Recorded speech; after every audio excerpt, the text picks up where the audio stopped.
under the wind. How's that landing angle? 25 degrees. Yeah, Sound good? you know, I mean, not bad. I mean, playing in Scotland, damn good. Yeah. I think that's the longest one I hit, though. Yeah, it is. Total-wise. Yeah, it's fast and firm out there on the track man today. It is, it is.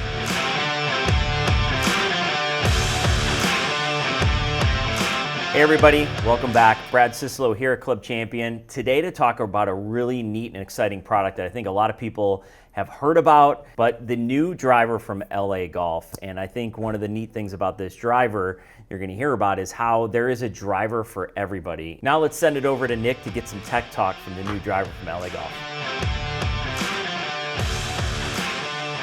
This is a very unique driver, all titanium, which you don't really see as much anymore, but that all titanium allows them to put the weight where they want to put it and create a little higher MOI. But what's most impressive about this LA Golf driver, something that is in every driver, but not talked about a whole lot and not customizable as LA Golf has made it. And that's the bulge and roll of the golf club.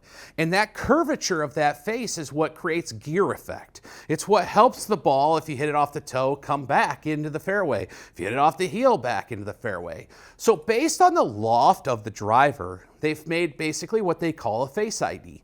So on this particular one, this is a 4-degree driver. Now, no, there is a coupling here that allows you to go up 2 degrees or down 2 degrees. But at the same time, you can see how it has its bulge and roll. And bulge and roll will kind of change as you change loft, but the point is that it's going to have a marriage based on the loft. What you're going to find is the loft is important, but what ultimately is important is finding that bulge and roll that allows you to get more more fairway hits, if you will, even off mishit shots. So you can come and get this fit. You don't have to buy it with an LA Golf shaft, although LA Golf shafts do pair well with it. But no, you're gonna get a great titanium head. You're gonna get a customizable bulge and roll that's gonna help you hit more fairways. And then you have awesome loft selections all the way from 4 degrees up to 13 degrees that'll allow us to dial in that launch and spin. And we're here today with Mitch Schneider. Sir. Mitch, you got the big stick in your hand. Ready to swing, baby. Yeah. Today, since you've barely warmed up, we'll start you in that 12, 11 head. It's a 10.5 degree aloft. You got your gamer shaft in there. Mm-hmm. And why don't we hit a few with this and just kind of give us some feedback on it. But I know when I took the wrapper off it, I was like, damn, this thing looks clean. Yeah, it's super clean, super minimalistic, which I really like. You've got, it's hard to see, on the camera, of course, but you've got LA Golf all across the bottom here. Yeah. Just block lettering, just one simple weight right here. At the back. And the weight moves a little bit based on the heads we'll talk about. Correct. But I mean, I like the face. It almost, it's a similar face to what you would see in a Titleist, yeah. In all honesty. The way it looks, right? Yeah. And I know we talk about bulge and roll with this, and it's just more bulge and roll than most drivers when we start to progress, right? And you can kind of talk about it in the same kind of breath as twist face, right? Yeah. But it's different. Yeah. Same, but different. Right? Yeah.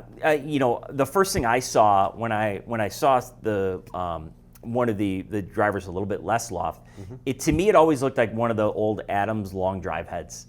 And there was definitely an aggressive bulge and roll to that. Yeah. And it makes sense now that I think, Bryson certainly brought it to light, is what happens at those kind of crazy club head speeds where he's 125 to 135 sometimes. Yeah. What's going to happen to that golf ball? So you cooked down a little bit at 108, 110. Let's see what this guy is up to. Yeah.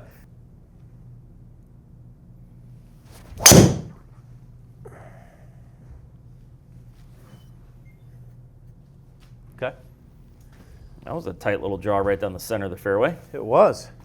Strike on that one? I mean, it felt good. I was surprised to see the club head speed that low. Not sure what the gram weight of this head is. It does, even though I have a CB in here, it does feel a little bit heavy. A little on the heavier side? Yeah, a little on the heavier side, which is fine. Not necessarily a bad thing. I mean, if I do that every time, I'll take a little bit lower club head speed. A little high toe there. Good miss.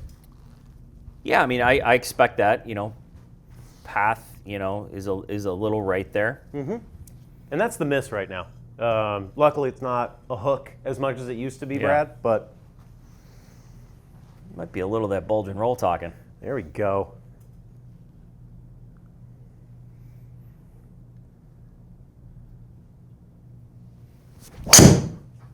Low heel. We'll see that bulge and roll again. Wow. Yeah. Did you? I would expect different. I thought, I mean, yes, it was a little bit heel, so that cut down some of that cut, but I feel like with my Titleist, that thing would have still sailed further left. I really do feel that, so that's not a bad miss. What do you think of the sound? The sound, in all honesty, is a little bit too high pitched for my liking. I mean, I think we can all kind of agree, or you and I can agree that it's pretty loud. Yeah, it is. Right? That's kind of interesting. And I will say, the sleeve kind of makes it look like a PXG driver. Like I was thinking the same thing. 2. I was thinking the same thing because I as a fitter, I want to know what I set it to. I will be honest with you, maybe sometimes it's good for players who are in a fitting not to know what it's set to. That's a good point. But, yeah. it is kind of annoying to me where I got to yank it out, see what it was set at, make sure not to turn it so I didn't adjust it. Right, yeah, and I double checked. They were all set standard, so I did that. But at the same time, yeah.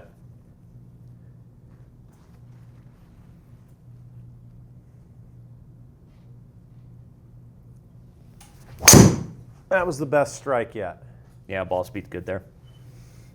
Yeah, I kind of maxed out the carry a little bit. I mean, I'd be very happy with that right there. You're not leaving much on the table. No, and that's a little bit more like my typical ball flight that I'm seeing out there when I'm swinging pretty well. Tight little draw, and I'm typically on the higher side. I play a 9-degree GT2 right now. Okay. So that was kind of where I was kind of thinking. It's like, yeah, we know it's a tweener with my club head speed, and I'm a little bit slower today than usual, which is fine. But it might still be in the other driver if my ball flight keeps going up as I'm getting looser and looser. Yeah. I would say we don't want it to go much higher than this. Right. When you see a land angle, start to get steeper than 38. When it gets above 38 and creeps over 40, definitely. Yep. So. Yep.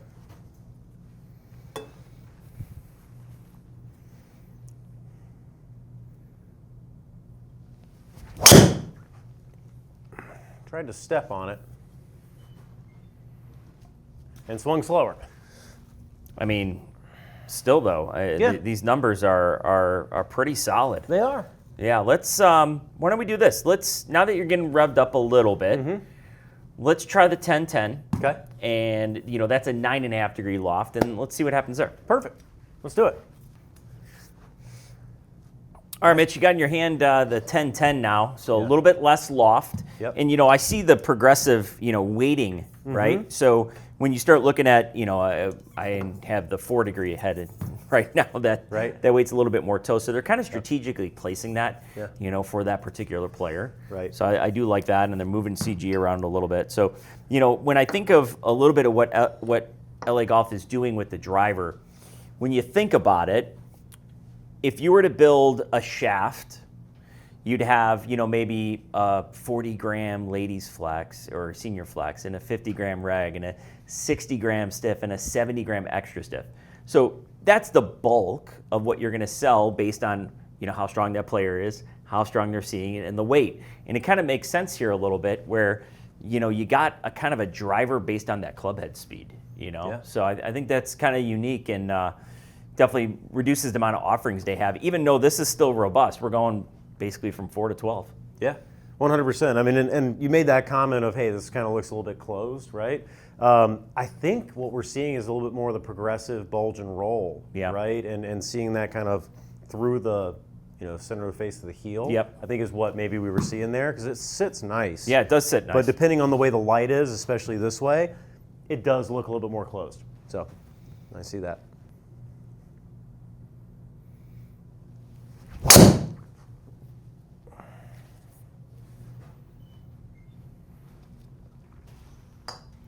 Nice.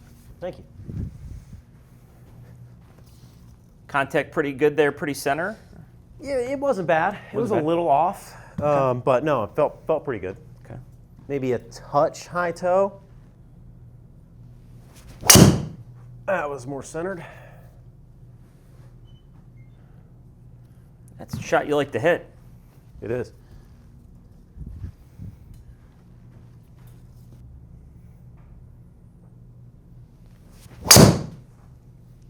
Like the sound of that. Yeah, that was really nice. A little off balance, but. Well, a little off balance, but I got you about 3 millimeters towards the toe, and that's about it. So yeah. that was pretty center strike there. You kind of squeezing it all out of that one. Yeah, that one felt great.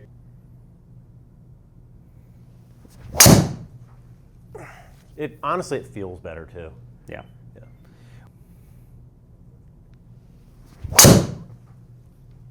God, that felt better than 153. Huh. Well, I mean, overall, distance-wise, circle-wise, we're not too far off. I think it's very comparable. From each head. I mean, your ball speed's almost identical. Your smash factor's identical.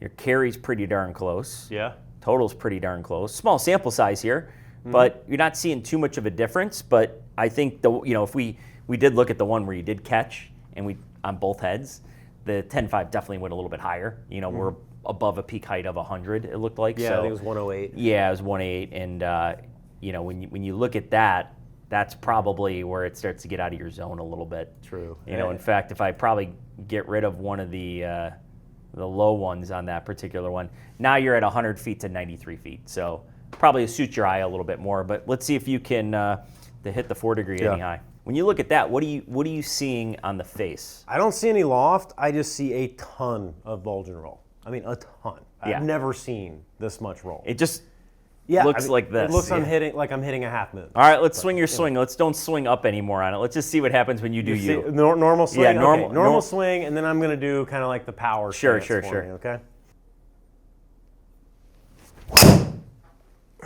Under the wind. How's that landing angle? 25 degrees. Yeah, Sound good?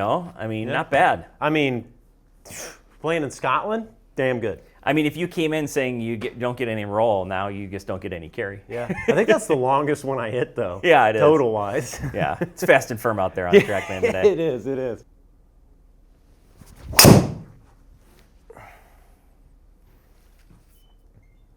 And still only a 31 degree landing angle. Yeah. I did get 1.5 extra yards out of it, though. It's interesting to see, like launch-wise, you actually don't launch it bad. It obviously knuckleballs, but your attack angle you have to work at a little bit more. When you, and again, it starts to become a different sport. When you get an attack angle above 5, obviously you're trying to work at it to launch that ball up in the air. So 6'8", 7 degrees, we're maxing out the tee height there. Yeah. Smash factor's maxed out, but yeah, we're obviously getting knuckleball spin for sure. We are. Yep. I think Big Matt would have some fun hitting that one at some point. I will say this one, obviously, something launches low, it comes off inherently hotter, but this did feel like the hottest face. Yeah, It did. That's cool. Yeah. It stayed on the face a little bit less. Yeah. Yeah. Cool. Fun to see. Don't know if it's going to the bag for gamer, but if we ever get a rematch on that long drive contest between you, me, and Joe, that might be might take this one. Yeah, there you go. Yeah, absolutely. Yeah. Thanks. That was fun. Awesome. Thanks, Mitch. All right, now that we have a 4 degree head, I think we have to get Matt in here and to see what he can do with this one.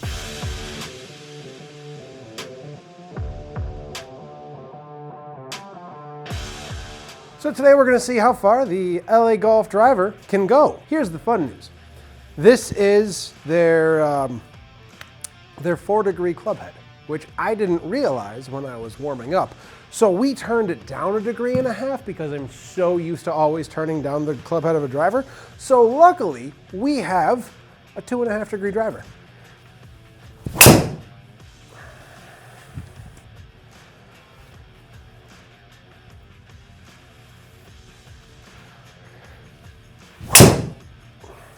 But if you hit the center of the face, that thing feels pretty good. That thing feels pretty good.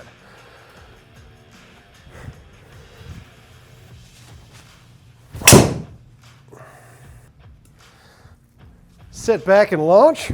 357. Okay, I think that's acceptable.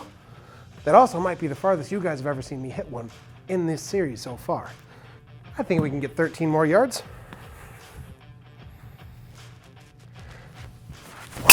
Not that one.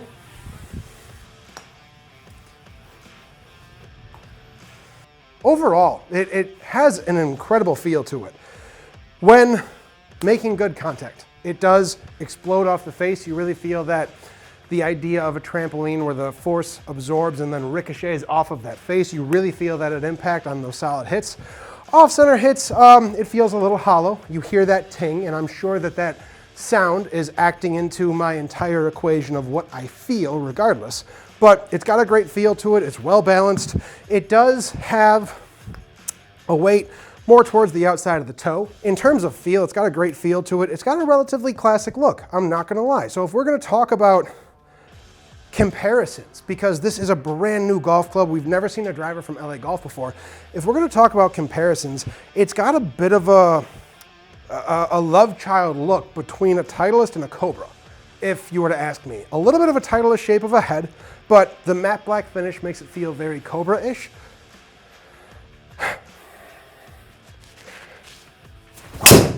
Get out. Nope. Darn. Ha ha!